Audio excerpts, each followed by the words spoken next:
చిత్తూరు జిల్లా పుల్చల మండలంలో సంచరిస్తున్న 7 ఏనుగులకు తోడుగా గత కొద్ది రోజులుగా తిరుపతి జిల్లా కళ్యాణ్ డాం పరిసర ప్రాంతాలు సంచరించిన 9 ఏనుగులు ఇప్పుడు భీమవరం ఘాటు మీదుగా కొత్తపేట పరిసర ప్రాంతాల్లో నుంచి పుల్చల మండలం పాలెం పరిసర ప్రాంతాల్లో ఉన్న అడవికి చేరుకున్న విషయం మనందరికీ తెలిసిందే. దీంతో ఇప్పుడు 16 ఏనుగులు ఒక గుంపుగా తయారయ్యి పుల్చల మండలంలోని పంటలపై తమ దాడుల పరంపర కొనసాగించాయి.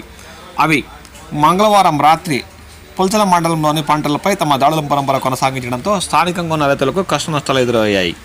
మండలంలోని దేవలంపేట పంచాయతీలో బుధవారం వేకోజాము వరకు 16 ఏనుగుల గుంపు పంటలను ధ్వంసం చేశాయి. స్థానిక రైతులైన బసవయ్య, సుధాకర్, రెడ్డప్పరెడ్డి, సిద్ధయ్య, భాస్కర్, గిరి తదితర రైతులకు చెందిన వరి, కొబ్బరి, మామిడి, టమాటా ఇతరత పంటలపై 16 ఏనుగుల గుంపు తమ దాడుల పరంపర కొనసాగించినట్లు వారు తీవ్రంగా ఆందోళన చెందుతున్నారు.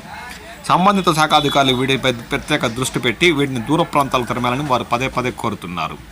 7 ఏనుగులకు జతగా మళ్ళీ 9 ఏనుగులు మందగా మారి ఇప్పుడు పుల్చల మండలంలోని పంటలపై తమ దాడుల పరంపర కొనసాగిస్తూ హల్చల్ చేస్తున్నాయని వారు తీవ్రంగా భయాందోళనకు లోనవుతున్నారు.